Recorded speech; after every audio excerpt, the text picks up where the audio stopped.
Welcome everyone to another episode of Saving Arcana. Thank you to my players for being gracious enough to participate in this silliness today. If you don't know who we are a real play D&D group that started as a podcast in early 2018, and as you can see now, we're way more than that. We now do our episodes live on Twitch. Everybody wave, yeah.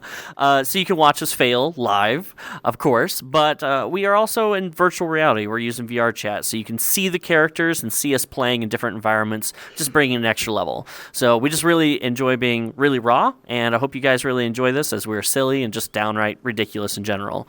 I cannot thank you guys enough, but I cannot thank our listeners enough for listening, watching, being a part of chat, but most of all, just, supporting us in general. It does mean the world to us, and word of mouth is king here. It's the only way that we've been growing, so tell your friends. That would be great. It would help us out.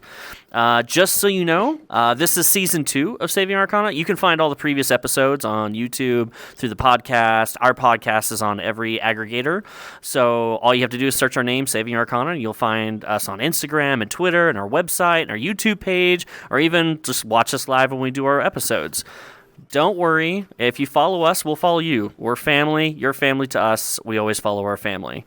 But we're doing our best to keep these episodes bi-weekly. We have lives, so things change. It's not on a set time, so just follow our socials. If you want to watch us live, you can, and that's the best way to know when we live. Like this weekend, this is a special extra edition. But without further ado, and we've said this every time, this story that we're playing through is as much your story as it is ours. So let's go ahead and buckle in. Let's grab some snacks, shake out our nerves. I'm a little nervous, I'm not going to lie. Get your dice, and let's get silly with another episode of Saving Arcana. Can you guys go ahead and do the table roundabout, starting with you, Balrog? Can you give us a quick who are you? All that wonderful intros. Absolutely, DM. What's up, adventurers? Nick here, playing and voicing Balrog. Level 9 at this point. Dragonborn Paladin. He is very excited to be here with you guys on this very special edition of Saving Arcana, and ready to really get into it. Let's get down to the nitty gritty and get going. Mr. Steve. Hey, I'm Steve. It always gets me. All right, Bruce. I play a wild magic sorcerer who doesn't want to be a wild magic sorcerer and is consequently perpetually depressed. Love it. Love it. Okay, thank you, Stevie. Mr. Balrog. Mr. Bruce. Already done me. Yeah, I already did. Hello, everyone. I'm Dustin. I play Bruce Rockbar. I am a level 9 Barbarian warrior. And you said that with a little question in your mouth. Hold on. Are you sure? Yeah, I'm sure. I am Bruce Rockbar. I'm a little worried. I'm a little worried now. We're concerned, Bruce. Well, it happens, I get a little confused. I'm here, I'm there, I'm everywhere. So. Sorry, continue. No, I'm good. I'm done. I'd like to point out too that this is something that we've really talked about a lot, but we finally found Bruce's voice. Oh yeah, 100%. It is. The Bruce voice is now there, and I'm so excited because honestly, it's so good. It's great. So good. Yeah. Oh, thanks, guys. You made me really feel good about myself. There it is. There it is. Woo. Okay. Let me pull up my other page here. I'm gonna hide everything and then pull open the stuff. Alrighty then, boys. I hope you're ready for today. Oh my God. So ready. Okay, so my God. To recap a little bit about what happened last week, our adventurers actually found out what happened to their memories, and they got their memories restored. And Sheldon, you learned a lot about this dagger. You learned a lot about what's been going on and how Steve's been this mastermind, and how Balrog actually fell in love with Babushka and stole Babushka, and how Bruce found out who the Wardens of Avalon were, and then openly said it, and then they wiped his memory because they obviously don't want anybody to know that. So then, of course, he gets his memory wiped, and then all three of you get your memories back after an altercation with Mr. Girth, which then Sheldon stabbed in the back with a dagger of some sort that had a green crystal in the pommel, and the crystal made him go to sleep for a certain amount of time and sucked out the Kool-Aid, if you may, of the Avalon. And we ended with the door busting open, and Bruce recognized one of the sisters standing there, which she then transformed into this demoness, if you may. And this, she said, "Oh, wait till my sister gets here," and whips out the wonderful lava-like whip. And that's exactly where we left off. So today we're going to start off right from there. Do you guys have any questions or anything you guys want to ask before we get rolling? Do we have our weapons or no? You guys have what you need. Yep. Okay, cool. Thank you. Yep. There's no restrictions except for you don't have your bag of holding anymore. Right. That was stolen from a little boy, if you remember. Okay. Thanks, Balrog. Thanks for that. So it wasn't my fault. Well, you just neglected to say anything. All right. You can squabble about this after the show, I promise. Okay, Yes. we're gonna get right into it then. So this demon-like woman whips her flame-like whip towards the three of you, and it passes by. Well, first off, we are in order to figure out who it passes by, we need to figure out the order in which you guys are standing in the room. So remind you, there was Sheldon and the chair. There's a desk between the three of you. Who is left, middle, right? Who wants to be where? I'll go left. Okay, Balrog left. Who's right? I'll be right. Right. I Okay. guess I'm middle. Stevie, you're in middle. You're actually how you're sitting in front of me right now, so this makes it really easy. And I'm the woman. So You sound really ladylike. she whips out this whip, and it passes right by Steve's head. Steve, I'm going to need you to give me a dexterity saving throw. And Sure thing. as she whips this out, you are obviously going to try to dodge from this. And Sheldon... That's a 22 to start it off. Oh, you actually go into immediate splits. You just go straight down into splits. and the whip goes right over your head. And let's see if Sheldon makes it. You Jean-Claude Van Damme it. Yeah, 100% he just did. All right. And Sheldon, add the 2. Nope. He got a 14. So this whip wraps around Sheldon's neck, and with a tug, Sheldon is now grappled between. So now there is this flame-like whip between her and Sheldon, and you guys, it's passing through you. What do you guys want to do at this current time? You're not in combat. We're not in combat. I'm going to just pull out my axe and just be ready. Just in case. Okay. Because I don't know what's going to happen. Sure. You pull out your axe and you're ready. You're just going to ready in action. Balrog, what are you doing? I'm going to pull out my Morning Star. Okay. In this moment, since you guys decided to just ready up, she is going to use both of her hands and pull on the rope. Steve, I need you to give me another dexterity saving throw, but now at disadvantage, as a small Sheldon is being hurled through the air towards the back of your head. That is a 15. 15. The DC was 16. You get nailed from the back of the head with Sheldon as she pulls him to her, and you immediately go prone face down. It doesn't do any damage. It's more of just a bludgeoning hit, somebody getting pushed over, but now you are face down. But you are not incapacitated. You're just prone.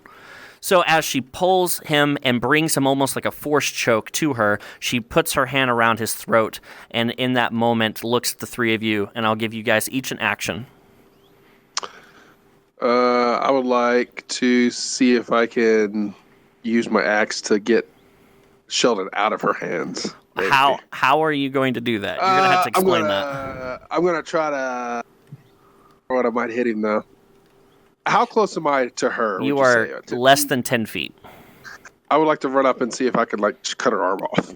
Okay. So you were going to charge to her. All right, Balrog, what are you doing? I want to roll a history check to see if I've seen anything like her. Okay. Let's see here. It wouldn't be so. Yeah, it would be purely a history check. Yeah. Let's. You grab a book off the shelf and start swiping through it to try to find some information. Go ahead and roll a history check for me then. All right. 22. 22. Somehow in your adventures, you've come across this creature before. It's a variation of the creature. Your best guess is that it's called an Aaron Yes.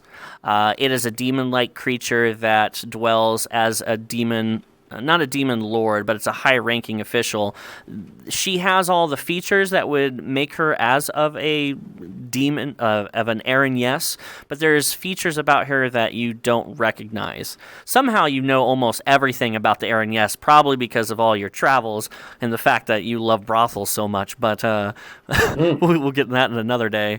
But yeah, you do know that this demon creature has a lot of immunities and magical, if not even fire, as it has fire licking from her skin. Right. You do know a bit of where she comes from, but that I cannot divulge as of yet. Now, would I know, since I know pretty much everything about her, would I know of any weaknesses that they might have? Yeah, let me look real quick. Let me see if there is any weaknesses of her. I'm not trying to meta, but No, 100%. That's what the history check's meant for. Awesome. You get to find out what is the dealio with this creature, and for some reason I can't scroll down. That is just annoying. Okay, let's do this. Well, that's saddening. All right, let me use my mouse really fast here. I'm feeling around on my desk, looking for my mouse. And now, did you say that we had an action and a bonus action, or just an action? You get an action and a bonus action every time. So, yes, you have one. Okay, awesome. Okay, so the Aaron Yes, I will give you this with the 22. She's got very, very hard skin, so you can surmise that she's got a lot of resistances, not immunities, resistances to like piercing and slashing and bludgeoning and non-magical attacks. You've read before that it takes a lot of magic to hurt her, but then she also has certain types of magic immunities, but you're a little bit fuzzy on what type of magical immunities. Gotcha. So she's in the doorway, right? She's close to the door, yeah. Okay. I am going to cast Cloud of Daggers behind her, kind of in the doorway. Okay. To try to prevent her from leaving. Okay. You are prone, so you're going to use half of your movement to stand up to be able to do this, in order to be able to cast. Otherwise, it would be a super disadvantage. So you're going to stand up, and you are going to cast Cloud of Daggers. So this large cloud of, 5-foot-ish cloud of daggers behind her just cover the door, almost keeping her from escaping. And that will be your turn as well, yeah? Yep. Okay, great. So all three of these things happen at once, and this is the picture I want to paint for you. Steve, you stand up immediately and cast this cloud of daggers, and all these daggers start pelting the door and around the door as if trying to say, yeah, wish you could get through here. Balrog, right. You start flipping through a book and start putting on your thinking cap, and you're like, oh yeah, this is what it is. Bruce, you start rushing over to her. And even in the amount of time that all three of these things, you get to her. And as you, do you want to lay hands on her? Do you want to try to grapple? What was your intention when you get to her? Yeah, I'm going to try to grapple to see if I can remove Sheldon from her hand, maybe. Uh-oh.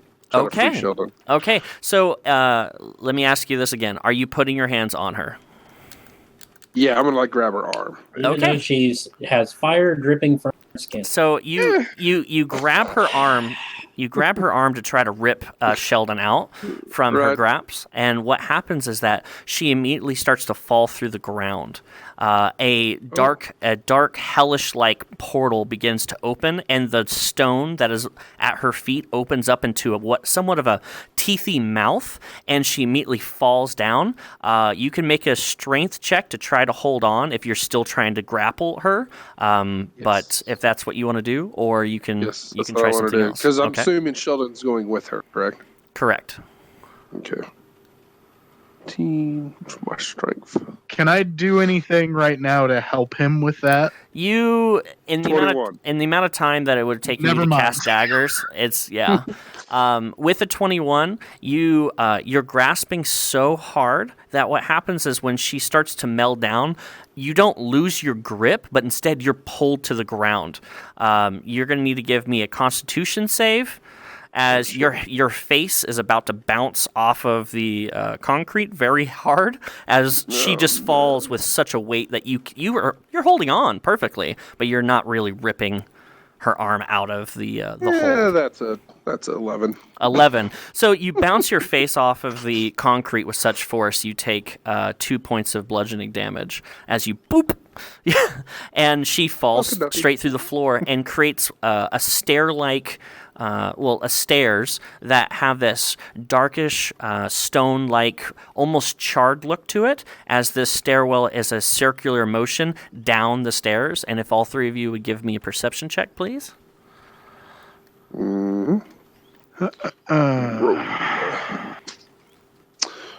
My perception is not good. Perception. 19. 19. 18. Okay, you hear it. 13. 13. Okay. All three of you hear it. It is Sheldon murmuring as he is being taken down the stairs in a speed. He's being carted down. No, Sheldon! And this is where you guys have the floor. Right, guys, we gotta go get Sheldon back, right? Who's with me? What was that? What'd you say? Bruce woke up. Well, you all spoke at the same time. I didn't hear what you guys said. I turned to the group and say, guys, we gotta go get Sheldon back. Let's go get him. Bruce, I'll go with you.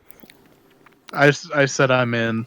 Okay, all three of you are going to just start barreling down this hellish stairway, passing by the teeth opening. As the three of you start curling down this spiral staircase, the teeth close behind you, completely taking away all sources of light. What are you guys going to do about that? I I'm have dark going- vision. I'm going to use my Everlit torch. Okay, Balrog, then are you taking up the front with the Everlit torch? Yes. Okay. Steve, are you in the middle between the three? Yes. Okay. You don't have dark vision, Steve. So are you just utilizing Balrog's Everlit torch, or? He's gonna hold my hand. Oh. No, no, I'm not. I'm just gonna use the light of the torch. Okay. So just so you understand, Balrog, it's giving you 20 feet of dim light in a radius from your. So it's in this corridor. It's very bright.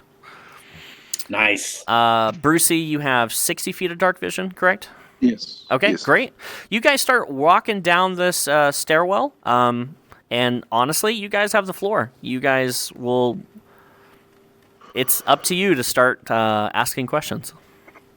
Right. So I'm looking around. We're no longer in the tavern, right? Or we're no longer in his house. We're like in another world, right? You are in a place that doesn't match anything that you've seen before. So whatever has happened in this stairwell, it does not match the stone, the masonry, the wood. None of it matches what you've seen before. So you Can could. we still see her or Sheldon or hear Nope, them? you or can no? you can hear them off in the distance. So we're going to use that perception roll until I need a new one. So yes, you can hear them running ahead. I'd like to roll a perception check just to see what I see that's giving off of the light that I have. Sure, you're just checking around. Absolutely, go ahead and roll. You Yeah, two doing anything? Yeah, I'm gonna do a perception roll as well. Okay, I got a 15 on that. 15. Yeah, I'm gonna do a perception roll. Okay. I got a 19. Okay. Good. I got a 5. Okay, Balrog. As you're moving down, you see 2 steps below you that there is a step that is disjointed from the other steps. Steve, you do not see this, and Balrog, what you actually see with a 19 is that there is a hole in the ceiling above that disjointed step. Okay. Oh, it's just like a hole right here. Did you see that? Oh, right above us? Right.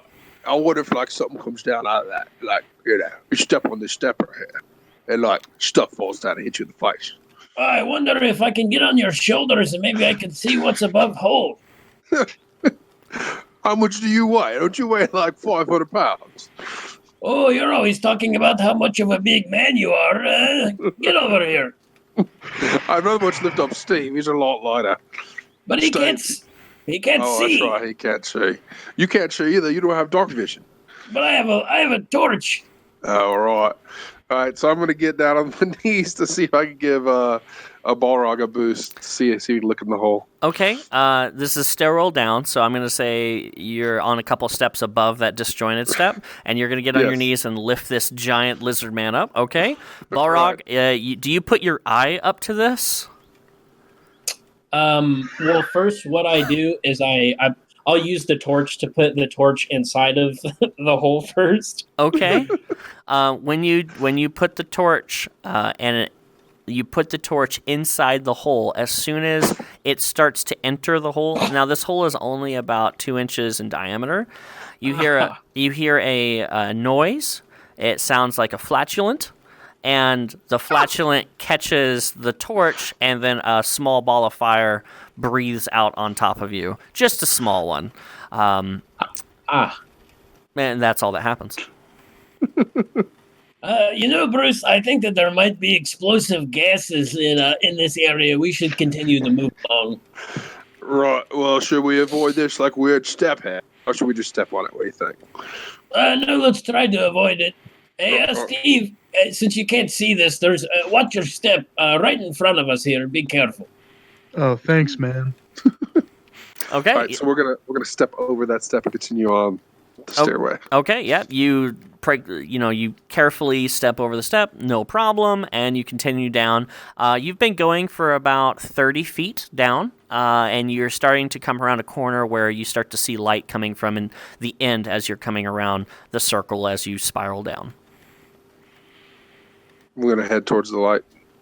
All right. What you see at the end of the spiral is you come to a door with 2 sconces on either side with flames lit, and the flames kind of go out for a couple seconds, and then they ignite again, and they go out for a couple seconds, and they ignite again. The door is just a normal door. It's got little bars over where a window that you can see through, and you can see through it. It's just a simple wooden door with a little handle. We open the door. Okay, you grab that door handle and you swing it open without looking in, without any problems at all. It actually, who opens the door? Balrog? Steve does, I think. Oh, No. yeah. No, because Steve had some thoughts about that door, but you just went ahead and opened it. So that's going to be on you. I'll think Balrog opens the door. Oh man! Oh, No. Bruce, did you hear that? He said it's on you. Just go ahead and open it.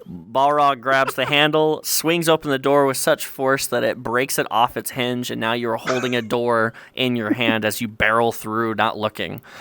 Stealth check. At this point, Yeah, I just ripped a door off the hinges. Let me do a quick stealth check. oh man! Jesus. So you rip this door off the handles, and what you come into is a clean room. This room is white marble floor. It's nice 14-foot tall ceilings. There's a couple of the word chandeliers hanging from the top with white candles. It's burning a white light. Everything in this room is very bright and white. You see in front of you a large statue of a very muscular man with a loincloth on, and he has a stance where he is doing the classic, arm pump stance, but his left hand is going over his bicep, and he's trying to lick his right bicep as he's curling. And this statue is made of bronze and is the only thing of non-marble color in this entire room. Go ahead. You have the floor. I'd like to do a investigation check on that to see if there's any latches to pull down or anything that may open up another door. Yeah, absolutely. Go ahead and roll investigation as you go up there. Steve, Brucey, what are you guys doing? Since I see that he entered the space safely, I'm going to walk my way into the doorway as well. Okay, you guys enter the room. No problem. Steve? Steve, you said the torches were like lighting and then going out, lighting and then going out, right? Correct. Steve is curious about those torches. Okay. Can I roll investigation or Arcana on that? Yeah, roll investigation on those torches. All right. So when you described that, I immediately thought of like chimes when you open up a door to a store. Like when a when a customer walks in, it chimes. Bing bong. That's it. Yeah, exactly. Somebody is entering. Yeah. So my investigation on that bronze statue was 17. 17. Great. 15 on the torches. 15 on the torches. Okay. Bruce, are you doing anything, or shall I go ahead? Bruce is just kind of sitting around looking at the space, kind of admiring it. Okay, Bruce is going into Zen mode in the middle of the room and taking in everything. As Steve, you walk over the torches and you start investigating, and you realize there's a little copper piping going to the torch, and if there's a little baby leak in the copper piping, and every time that the leak starts to get really pressurized, that the torch goes out and then it stops. There's nothing coming out of the leak, and then the torch starts back up and the leak begins small again. That is what you find with the torches. Okay. So, Balrog, what you find is you walk over to this large statue. You find a statue where there's a base to the statue, that's where the feet are standing on. It's about 3 feet tall. And in the statue, there's a little bit of writing.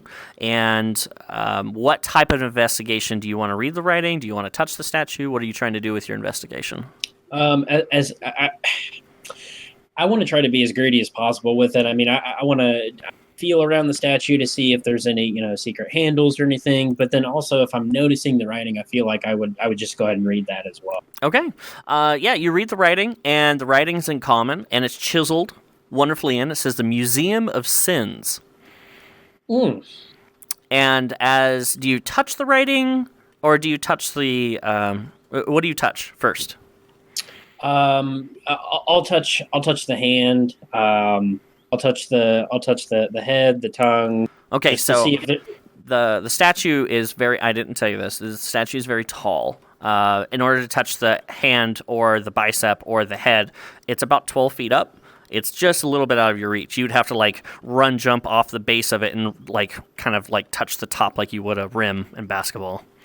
Yeah, I can go ahead and do if you want. I could roll a athletics check to see if I can hang on that. Or I'm thinking because you said that its tongue is sticking out, and that would be pretty odd for me. Sure. So to see if I could pull the tongue to see if it opens anything. Sure. Go ahead and give me an athletics check if you wouldn't mind. This is the best game. Ooh. Balrog, we walk into a room, the first thing you do is jump all over the statue of a naked man. That's right, Bruce. At least I'm making myself useful. I'm trying to touch his tongue also. Yeah. That is a 25. 25. So you get a few steps back, and then you kick off the base of the statue, and you go for that high rim, and you grab the tongue to try to pull the tongue. The statue immediately takes the hand off of the bicep and backhands you across the room. You will need to give me a dexterity saving throw, as the backhand was so strong that your head is going straight for the marble flooring. You said dexterity saving throw? Yes, please. 19. 19. Okay, you with the early acrobatics check, it basically when he backhands you, the statue immediately begins to move and becomes very lifelike. But when he catches you in the face, your body begins to tumble and you land on your feet, skidding backwards from where you got hit. You don't take any damage as it was just in the motion, and then it just resets and the hand goes back to the bicep. Interesting. You got bitch slapped by a statue, Balrog. Thanks, Bruce. Bruce wants to look around the room to see if he can see any other doorways or anything in the space. Yeah, go ahead and investigate from your perception I took earlier. You don't see any obvious doorways. There's no windows. There's no doors. The roof is completely flat, or the ceiling's completely flat. You're in an essential box with a statue in front of you. Well, okay. Well, I don't see anything, gosh. Maybe we should just come back where we came from, maybe? I don't know. Stave, use your wiggly woggly magical stuff and tell us if there's anything in here to help us out.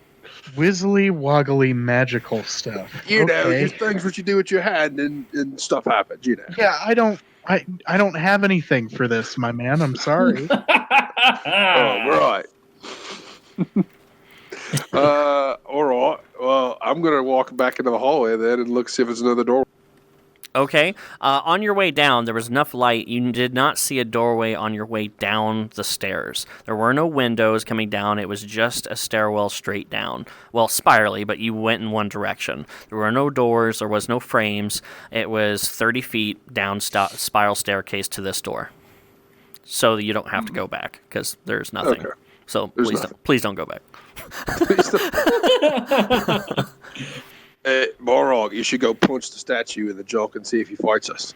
Well, Bruce, that's not probably going to be best idea. You see, you notice that I just got my ass almost handed to me by statues, so I know that Steve was doing something with those torches. Let's check in with him. Nothing interesting. They have a leak. Wait a minute. You said there's a leak. When you stuck your torch into the hole in the stairway, wasn't there like explosion? Like we're surrounded by gas or something, right? Right, so let me explain this to you, Bruce. If I were to light up with my torch the gas, it would probably not end well for us. Oh, sorry. Oh my god. I got excited. What if now Sit down. stay with me. Got to respawn, Bruce. Stay with sorry. me. What if one of us licks the statue's bicep? That's what the statue's trying to do. You know, that might be a good idea. Here, let me pick you up and you can do it. All right. Okay. Yeah, you Okay. want me to roll like a... Balrog, I'm going to need you to roll a strength check just to raise the string bean of Steve up high enough in order to lick the statue's bicep. +5, 17. 17. Balrog, explain to me how you lift Steve. I'm going to just yank him up by his collar there, and then just kind of... At that point, I'll put him on my shoulder so that way he will be indefinitely tall enough to stick his tongue right on that bronze bicep. Steve, any type of way you would enjoy in licking this bicep? Is there Just gonna lick it. Is it gonna like lick a- the bicep. Is it like a little peck lick, or are we talking like a slobbery dog lick? Is it a... Somewhere in the middle. Okay. Like a long, Somewhere but in not the middle. a long lick, but not a sloppy one. Okay, yeah. You lean in and you lick this bicep, and you lean back and you see this smile come across the statue's face.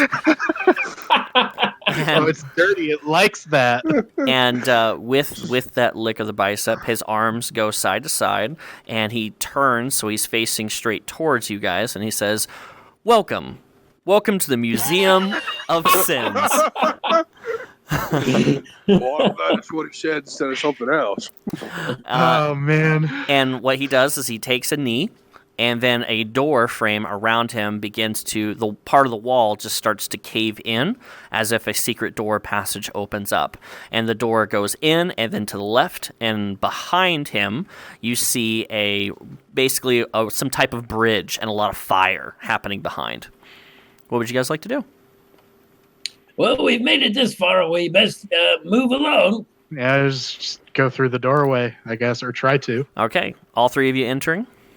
Yes. Okay, you guys get into the next area, and what it is you got a little 5 to 7 foot ledge, and you have a rope ladder spanning across a lava moat, moving from right to left. There are stalactites that are dripping lava from the ceiling. There are rocks and fire inside the lava, spitting hot fire all over the place, and the rope bridge looks as if it is it's been on fire before. It looks rickety in general, and in the center there is around a 10-foot gap where there is no rope bridge, but the rope bridge continues out. So you know how a rope bridge would normally fall from gravity. It's just missing a 10-foot section in the middle. It's about 35 feet long, and there's another platform straight in front of you in this somewhat of a hallway, and this room is about 10 feet on either side and then 20 feet down to the lava. So you've got 35 feet, and then there's another door, and right as you guys enter the room, the door is closing. You see the eye of Sheldon as a hand is over his mouth and being pulled into the next room.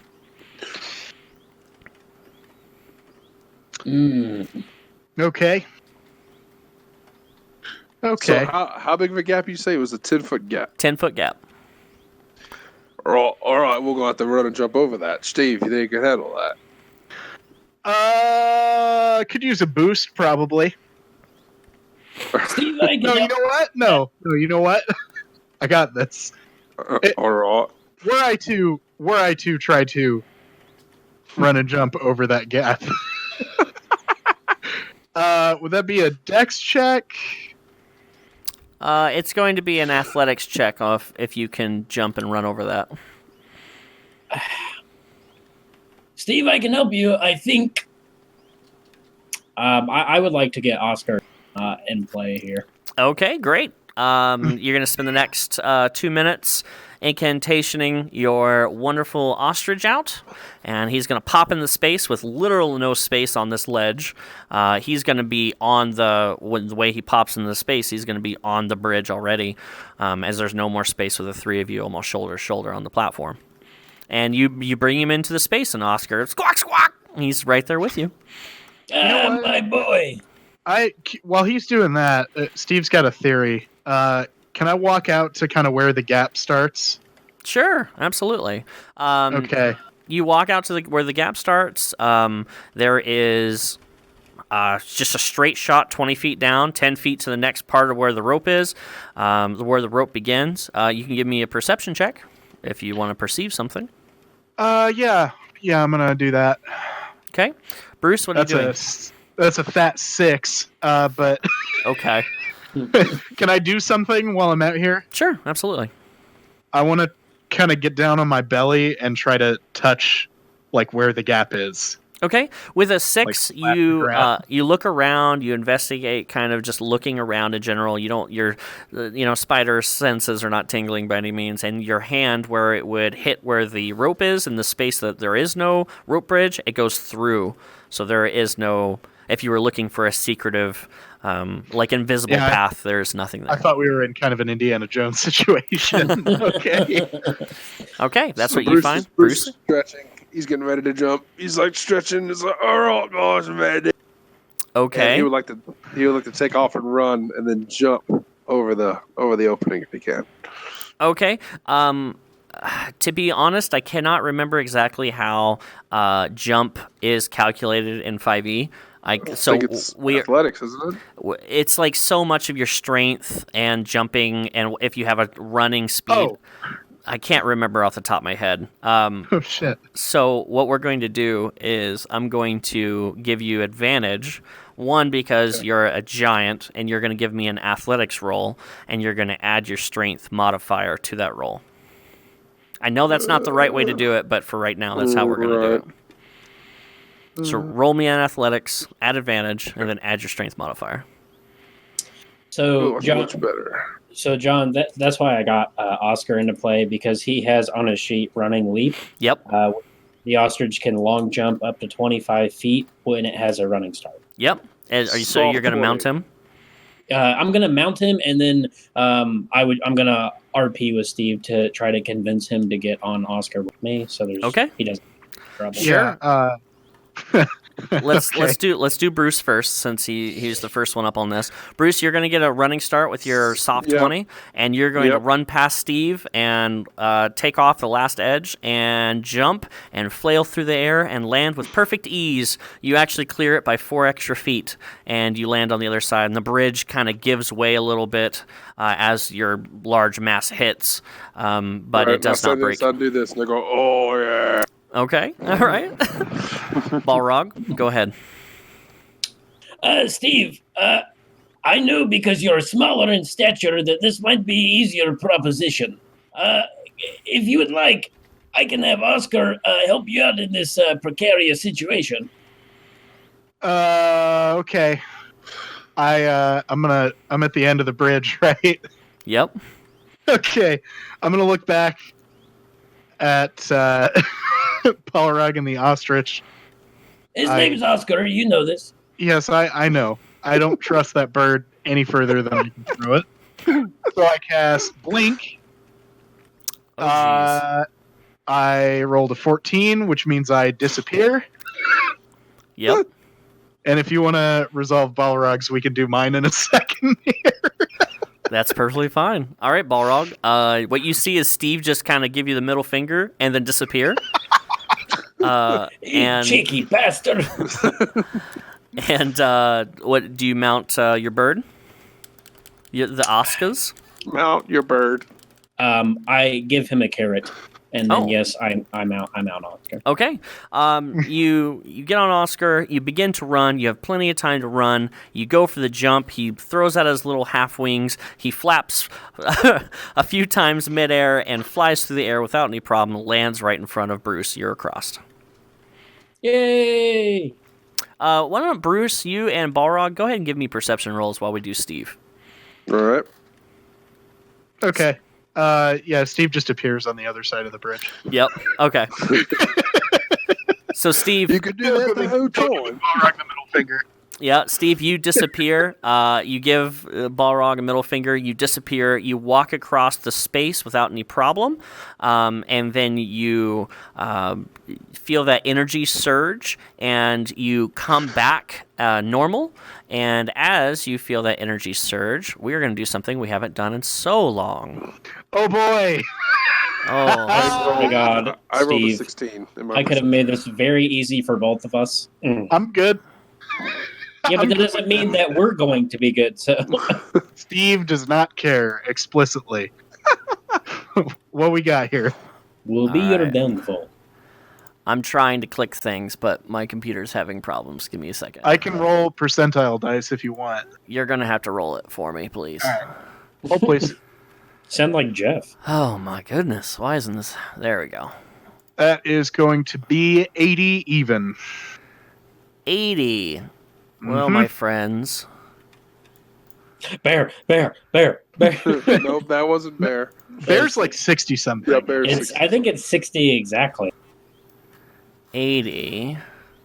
Well, if I could just see. I just can't see. I'm having problems over here, friends. I can pull up the standard table if you want. Oh, my goodness. This is beautiful. Okay. Oh boy. My dad. Oh, my goodness. Okay, let me pull everything back up, because now we have to resolve something horrible. Oh no. Horrible. Okay. Okay, so you reappear, but with this surge of energy, of this chaotic energy, what happens is it begins at your feet and starts to grow like you're standing in a bowl. This ethereal, magical essence starts to encompass you completely, and it's forming a perfect ball around your body, and then it goes from ethereal to a material, and it's a pure see-through glass.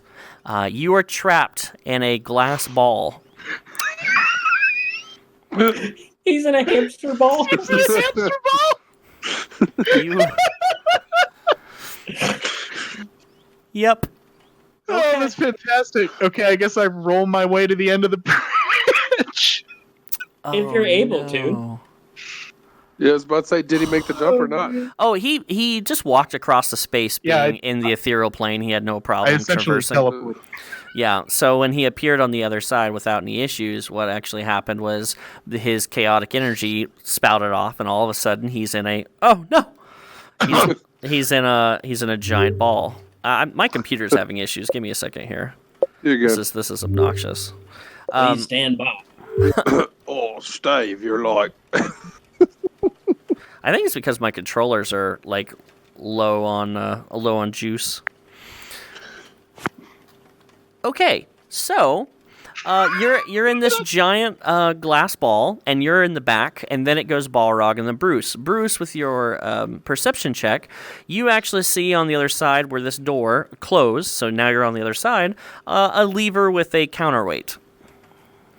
Oh, we're all. So I'm just gonna walk up to it. Oh, really? And, yeah. Well, I mean, so, guys, I think I need to like maybe pull this. What do you guys think? Maybe we should figure out if it has any consequences first. I think that would be a good idea. Oh, how you want to do that, Balrog? Can I roll a perception check to see if I could see maybe if there's something attached to this that would kill us or something like that? Sure. Like a Skyrim trip. Yeah. Right. You can do an investigation on. It's a simple counterweight with a rope going. It's a 13. It's essentially what it is a block of stone. It's about a foot in diameter, and this block of stone has a little ring on the top and a rope going all the way to the ceiling through a hole. The lever to the right of that is just a lever which is facing upwards. It's nothing simple. It's just a mechanical lever. That is what you find with that perception. Why can't I type? I'm just going to reach out and just... What? Oh, you're just gonna pull the lever. Oh, okay. Yeah. You pull the lever, and out from the lava behind you comes the part of the rope bridge that was missing, and is coming out of the lava and coming straight up, and then connects with a bit of energy when it connects, as if it was being sewn back together, and then that's it. That's all that happens. Oh, sorry, Steve. I should have done that earlier, and you wouldn't be in a giant sphere.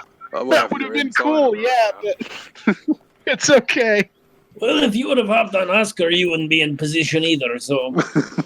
You know what? I'd rather be in this ball than on that bird. Do we have problems, Steve? No. I don't have a problem with you. I have a problem with the bird. So, a couple things. The Oscar bird is curious as to why there's this piece of glass ball around, and he begins to peck at the glass, moving you in the opposite direction. You're heading towards the edge of the platform. And he's just doing it out of curiosity. It's not like there's a mean streak. He just pecks it a couple times, and you roll a little bit towards the edge. What would you guys like to do? I'm going to run up to the door and see if I can open it. Okay. Are you trying to push it open? Or are you trying to... Is there a handle of some kind? 0 handles. No handles, completely flat. Yep, so I'm just going to push against it to see if I can. Okay, go ahead and give me a strength check. Ooh, what else are you guys doing? Steve, Balrog, what are you doing there this time? Go ahead, Steve.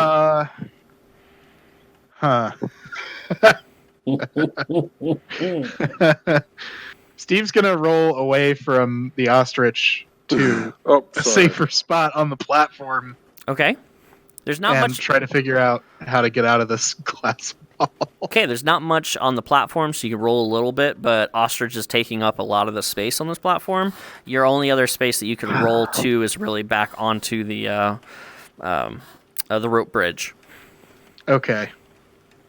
18. 18. Yeah, Bruce, you push and you push. Even with an 18, you put all your might into it. You're really letting those muscles ripple, and it doesn't move at all. It's a stone wall, basically, comparatively to any other door you've ever tried to open. All right, well, guys, we're all getting through this door without, like, I don't know, a secret button somewhere or something. So I'm going to start looking around the wall to see if I see any kind of button or latch or something, secret mechanism. Can I get a hand with this glass ball situation, Balrog? You want to just smack it with your mace, maybe? No, Steve, this is defining moment between you and Oscar. You have to trust him. He's trying to roll me off the edge. Oscars have feelings too. He probably heard that you don't trust him. You have to tell him that it's okay, and you trust him in order for him to stop. I swear to God, Balrog, if you don't hit this glass ball with Swear to me. I will dominate your person, I swear. I need to be out of this ball. Oh, what's that? You're rolling further away. I can't hear you. Oh my God. Bruce. Yeah. So I'm gonna pull out my axe and just throw it at the ball to see what happens. Okay. Okay, so let me explain exactly where you are in relation to everything. Okay, you are at the door, Bruce. You turn around to see them arguing. The ball, Steve, is on the lava bridge, and you chuck your only weapon at the glass ball, in which you need to roll to hit first off, whether or not you can. Let's see here. Oh boy! Oh my goodness! This is gonna be good. This is gonna be good. Are you guys excited? I'm very excited. Let me tell you. I'm terrible. That is a 22. Oh, absolutely! With the 22, you throw it with quite a bit of force. Go ahead and give me some damage. Let's see if you do what I'm hoping. Damage. I need to roll D12. Yep. Plus your strength, and you're not raging, so it's pure strength. Can I do a slight retcon here to say when I see him get his axe out, I cast Mage Armor? No. No, you cannot. That's fair. No. So that was a 14. You say 15? 14. 14. Sorry, the number I was looking for was 18. Oh boy. So, what happens is this. You wonderfully, just out of frustration or whatever reasoning, turn around and chuck this axe directly at this ball. With that much damage, what happens is that you don't impale your axe into the glass ball. Instead, it ricochets off and flies off behind and cuts the ropes on the bridge behind him about 15 feet. It then falls into lava, and the axe is... I can't pull it back? Let's see what happens in the amount of time that it does fling behind.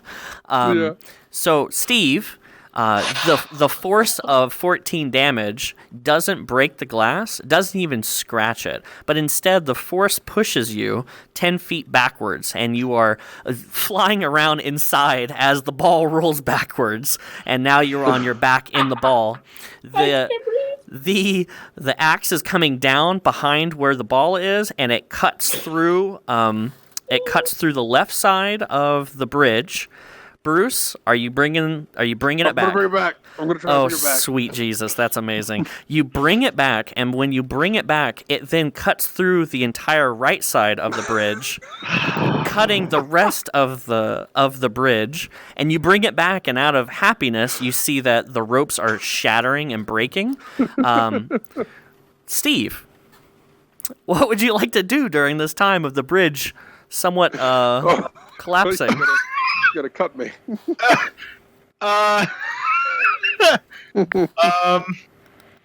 Wait, hang on. Wait, I don't know what's happening. This controller's freaking out. I still have Blink active. You do. So let me roll a d20 real quick. Yep. Please, God. Yep. Oh, that's a 12. All right, I disappear from outside of the glass ball. So, okay, you disappear out of the ball. Immediately, the ball is still there, and now the ball is falling, but no Steve in the ball. Steve, are you going to, in the ethereal plane, run up this rope up to? Well, in the verbiage of the spell, you do not have to move in the ethereal plane to teleport. Okay. You appear within 10 feet of the space you vanished from. So okay, 10 feet's not going to get you to the platform. It'll get you to the edge. You're going to have to be you're going to appear, but then have to grab for the edge. Okay, that's fine. Okay. Balrog, what are you doing? I'm going to. So, with everything that's going on, do I see Steve jumping for it? What you see is all this ridiculous Bruce actions, and then the ball plummeting towards the lava, and then Steve disappearing, and then Steve appearing, and then grabbing onto the feathers of Oscar as he's about to fall. That's what I was hoping for, because he's ethereal, and that's awesome. Mm-hmm. I would just like to just wait it out, since Steve's going to be okay. Yeah, Steve, you, because, and this is what I was trying to get to, because the wonderful bird is ethereal, you see him while you're in the ethereal plane. So when you teleport to him, you teleport just enough to be able to grab onto his feathers and use that as a grabbing point. So you come back into the plane of existence, but you're holding on to him for dear life as Oscar moves off to the side a little bit, and then you can drop to the platform. Bruce, you've got your axe. You've also destroyed the bridge, and the glass ball moves directly into the lava, which it then melts into nothingness. See, guys, I fixed 2 problems. Steve's out of the ball, and we're on the other side, I hope, right? So we're good. Help me forgot to open this door. Bruce, please, we gotta get our shit together, guys. I can't say just do what Steve asked me to do. Sorry. Okay, all 3 of you give me a perception roll, please. Okay. Nat 20. Soft 20. Oh, wow. Okay. Dirty 20. So 21. Yeah, 14. Okay. Even with the 14, Steve, you got the soft, right? Balrog, you got the natural? Yes, sir. Okay. Steve and Bruce, you see that the only object left, there's the door, there is the lever, that's what rose up the lava platform, but then there's also the counterweight with the rope going into the ceiling. Balrog, you notice that the counterweight says, pull here. Can't make it any more simple than that. Okay. I would like to pull here. Okay. Yeah, you pull down on the lever and the door opens. Not the lever, the counterweight, and the door opens. As soon as you let go of the counterweight, the door then shuts. Yes, okay.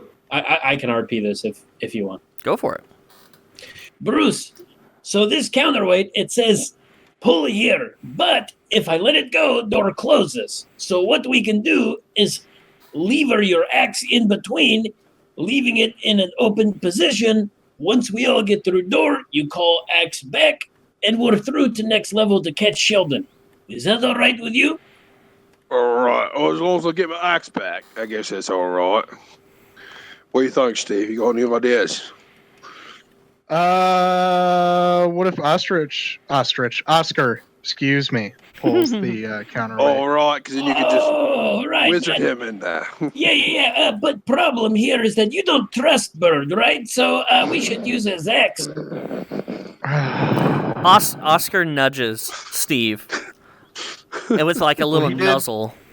He did save my life. He's won some points. Question is it enough points for him to pull lever, or can we just use X?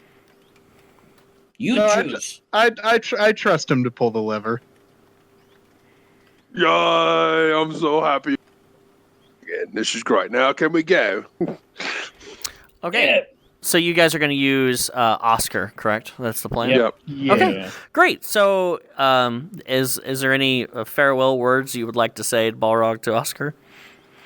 I don't want to do any more additional than what's allowed, but my intention would be to have him pull that lever and then have him just disappear so no harm comes to him after he pulls said lever. Counterweight. Sorry. Okay. So you explain this to Oscar, and Oscar kind of nods his head, like as if he understands what he has to do. Smart like the bird, man. And then the bird then grasps towards the bottom of the weight and pulls downwards, and the door opens. And he cocks his head because his head's sideways, and he cocks his head up, and you see his two big eyes. And who's going through first? Who's going through the door first? I'll go through the door first, and then Steve can fall behind me. Yes. Okay, Bruce, you go barreling through the door. Yep. Okay, as the door opens, you do not see any light inside this room. Complete darkness. Your dark vision only works up to 1 foot in front of you, so you can barely see your hands in front of your own face. You're walking in. What do you do when you go into the room? I look around, maybe see if I can see any torches or anything that I could turn on or light up. You go through the door a little bit, Steve. You're right after him. You really can't see in this room. Balrog, you're the last one through? Yeah. Okay. Tell me your intention as you turn around and you see. Are you going to try to call him back to the ethereal plane? What are you trying to do? Yeah, I'm gonna call him back to the ethereal plane. Okay. And then since we can communicate, I want to make sure that once he does and he's in there, that when he squawks, it's a hey, I've made it and I'm okay. Okay, yeah. You make it through the door. You turn around. You give a nice little head nod, like a good job.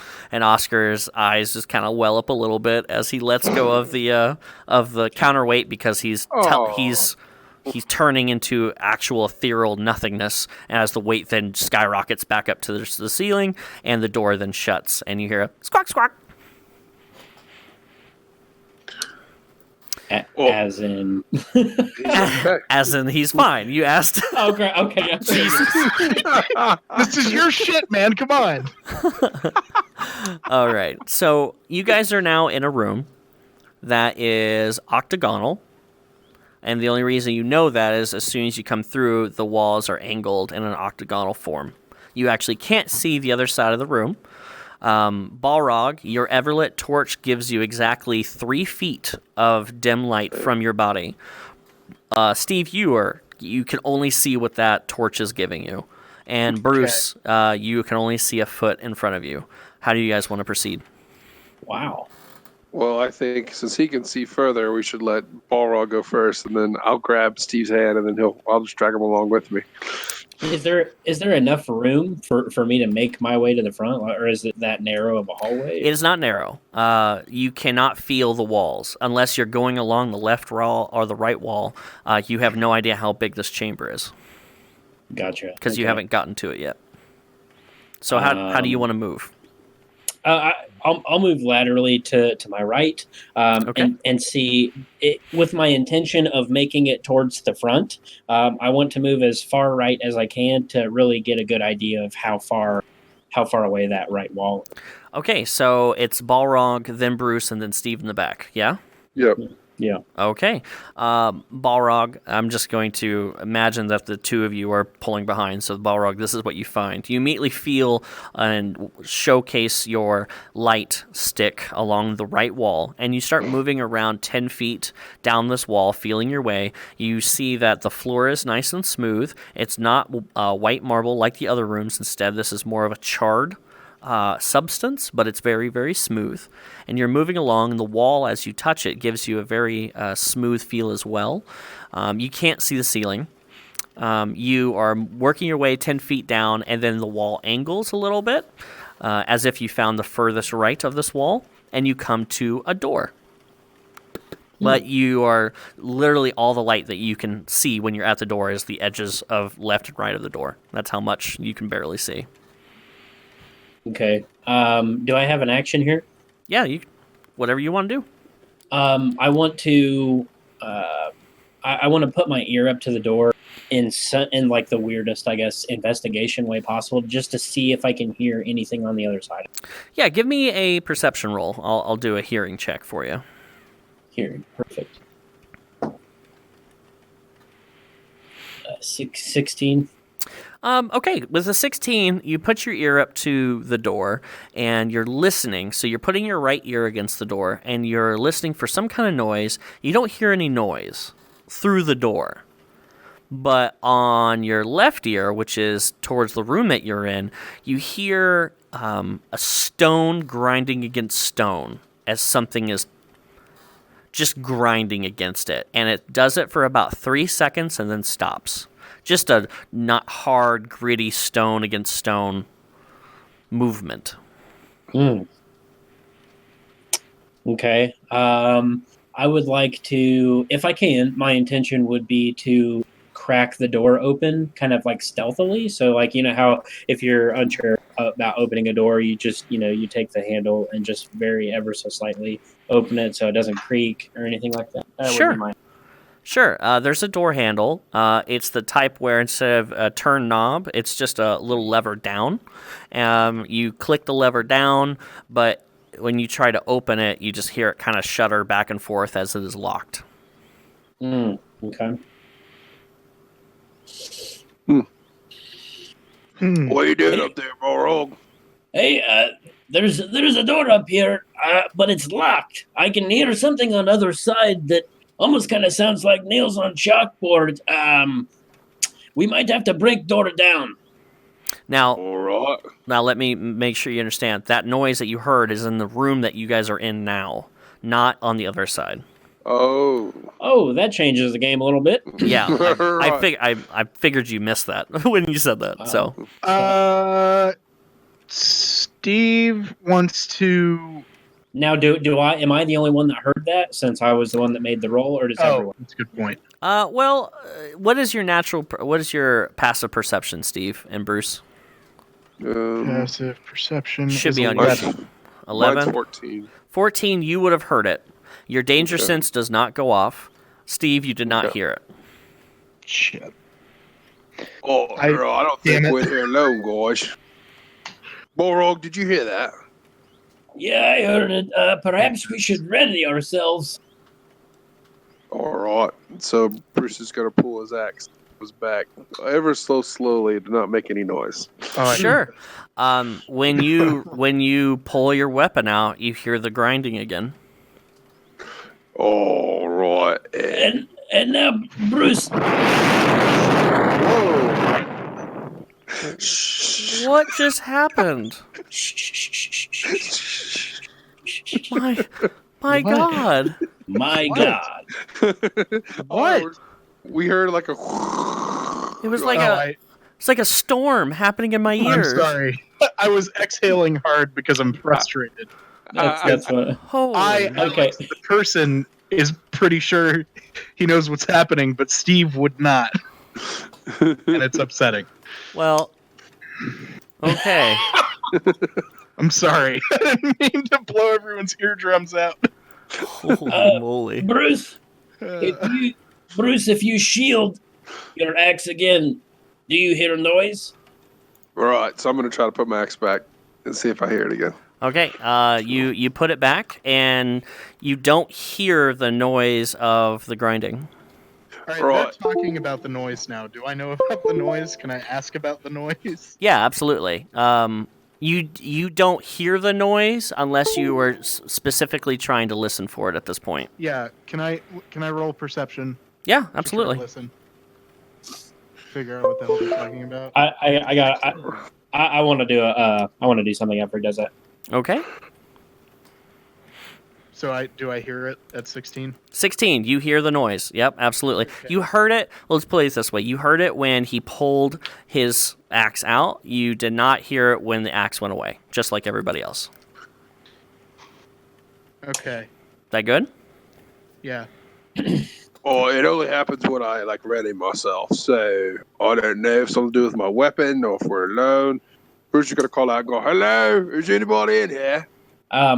As he's doing that, my intention would be to cast Divine Sense to see if I can see anything unfriendly to us. Yeah. Okay. So a couple things are happening. Let me get back to my screen here. And my controller, I think, is dying, so it keeps going ding ding ding ding. I'm trying to get that to stop. Okay. So two things. Bruce, you call out to say what exactly? Is anybody in here? Hello. And as you do that, Balrog, you begin to cast Divine Sense. Divine Sense breaks through the magical darkness that is surrounding you guys. You can, in 30 feet, see the essence of two outlying figures on stands who are each holding a large glaive, standing on top of pedestals. They are roughly 10 to 12 feet tall, depending on how you're looking at it, since it's not very a clear image. These have outstretched left arms, and then a glaive standing from all the way to the floor up to where their hand is. The glaives are larger than their bodies. And with the little bit of detail that you can hear when Bruce calls out, "Is anybody out there?" you see that what would be like the head of both of these statues, if that's what you would probably surmise at this point, seeing it, the heads turn 360 degrees. Okay. That is what you see. Now, with Divine Sense, the left is showing of evil energy, and the right is showing of light divine energy.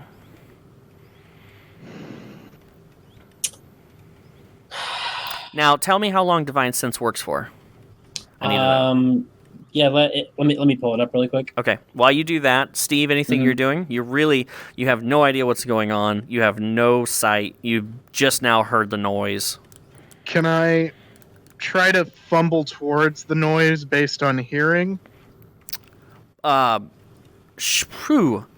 If the noise, not necessarily right now, if the noise isn't happening, obviously I can't. Yeah, I would imagine if you're just now trying to make the decision and he called out who's there, the noise then happens as they turn. That's what Balrog saw. So you could technically start wandering out in the room by yourself, if that's what you want to do. Well, the way you say that makes it feel like a really bad idea. I mean, I just want to make sure the gravity of the situation is really applied here.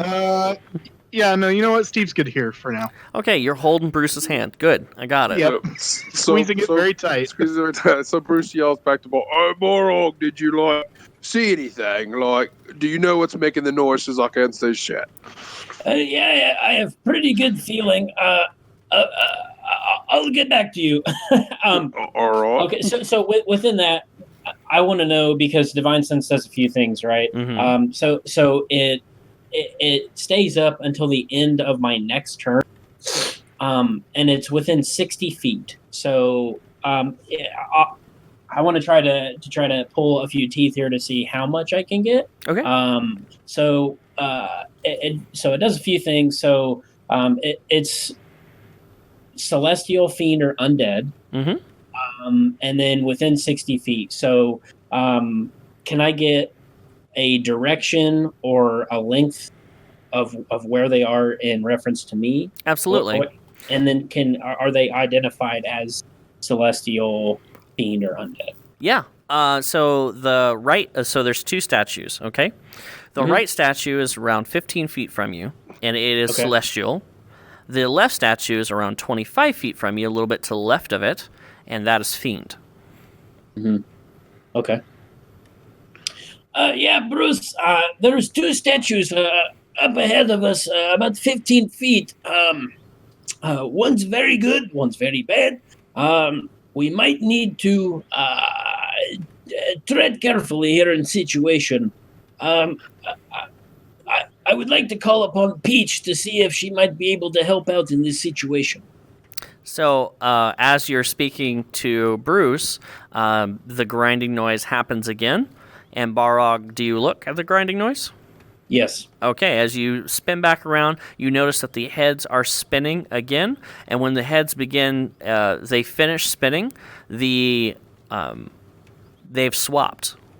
Essentially, now the Celestial is on the left, and the Fiend is on the right. Okay. So I know that I was right at the door. So are they 15 feet to my left, 15 feet So to the my Fiend right? is 15 feet in front of you, the way that you're looking towards the noise. The Fiend is now 15 feet, and the Celestial is about 20, 25. Okay. Can I call upon Peach? You can try. Oh, Peach, Peach, Peach! I might be in a bit of a hot spot here. I pray to you now to come assist me in situation. There is no response from Peach, Figured she's But- always busy. but you hear a snicker in the back of your head. don't answer. Just let it go to voicemail. Just let it go to voicemail. Don't answer right now. Peach, I really need your help. Oh shit! Hang it up! Hang it up! Hang it up! Click. Ah. So I think by definition that would be. All right, mate. What a ride. You like cliffhangers? You masochist. Well, anyway, while you're here, why don't you help me out, little Brucey? The best way to help us grow is to tell your friends. We don't do any kind of marketing, right? So telling your mates the best way to spread the words of me, Bruce Rawby. I'm down here at the pub hanging out with my mates and the dwarven strippers. But what I need you to do is go check us out on social media. We're Saving Arcana on everything. On the Instagram, on the Twitter. There you can find us when we go live on Twitch. What are you waiting for? Go listen to the next episode.